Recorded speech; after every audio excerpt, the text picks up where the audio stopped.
Supreme court ने सोमवार को वक्फ अधिनियम 2025 की संवैधानिक वैधता को चुनौती देने वाली याचिकाओं को सूचीबद्ध करने को लेकर विचार करने पर सहमति दे दी है। दरअसल वक्फ कानून के खिलाफ सुप्रीम कोर्ट में 6 याचिकाएं दायर की गईं। इन पर जल्द से जल्द सुनवाई की मांग भी की गई और अब कोर्ट ने वक्फ कानून की संवैधानिक वैधता को चुनौती देने वाली याचिकाओं पर सुनवाई की सहमति भी दे दी है।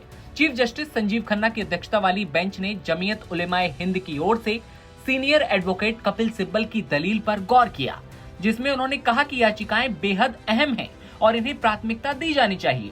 सीजेआई ने कहा, मैं दोपहर में उल्लेख पत्र देखूंगा और फिर कोई फैसला लिया जाएगा। जानकारी के लिए आपको बता दें कि संसद से बजट सत्र में पास वक्फ बिल 2025 को शनिवार को राष्ट्रपति द्रौपदी मुर्मू की मंजूरी मिल गई। गजट नोटिफिकेशन जारी होने के साथ ही वक्फ अधिनियम 1995 का नाम बदलकर unified Waqf management, empowerment, efficiency and development अधिनियम 1995 हो चुका है। कपिल सिब्बल ने इस्लामी धर्मगुरुओं की संस्था जमीयत उलेमा हिंद के अध्यक्ष मौलाना अरशद मदनी द्वारा दायर याचिका का जिक्र किया। सीजेआई संजीव खन्ना ने सिब्बल से पूछा कि जब तत्काल सुनवाई के लिए मेल भेजने की जो प्रोसेस मौजूद है तो मौखिक उल्लेख क्यों किया जा रहा है। उन्होंने सिब्बल से कहा कि वो मेंशनिंग लेटर दायर करें। सिब्बल ने बताया कि ऐसा पहले किया जा चुका है, तो सीजेआई ने कहा कि वो इसे दोपहर में देखकर जरूरी कार्रवाई करेंगे। बात असुबुद्दीन ओवैसी की। जी हां, ओवैसी दायर याचिका का उल्लेख भी किया गया। इसके अलावा आपको बता दें कि राष्ट्रपति की मंजूरी से पहले भी वक्फ विधेयक को चुनौती देने वाली 3 अन्य याचिकाएं दायर की गई थी। वक्फ कानून के पास होने से पहले खूब बवाल हुआ और भयंकर हंगामे के बीच सारी प्रोसेस भी कंप्लीट हुई। अब बड़ा सवाल ये कि इन याचिकाओं में कौन कौन से सवाल उठाए गए।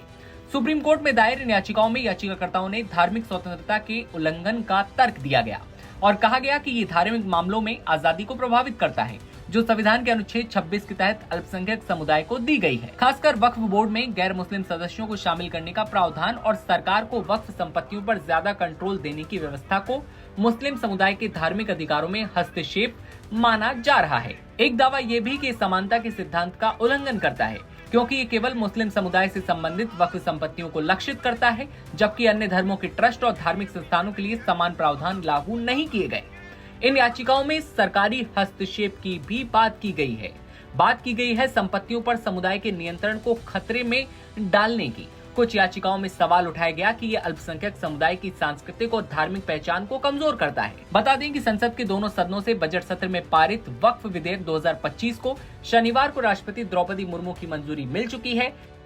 इस संबंध में गजट अधिसूचना जारी होने के साथ ही वक्फ अधिनियम 1995 का नाम भी बदल दिया गया है।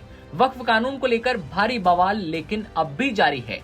6 याचिकाएं जो हैं दायर की गई हैं, जिनमें अलग अलग सवाल उठाए गए हैं। खबर पर आपकी क्या राय है बताइएगा और देश दुनिया की तमाम खबरों के लिए आप बने रहिए एनबीटी ऑनलाइन के साथ। नमस्कार।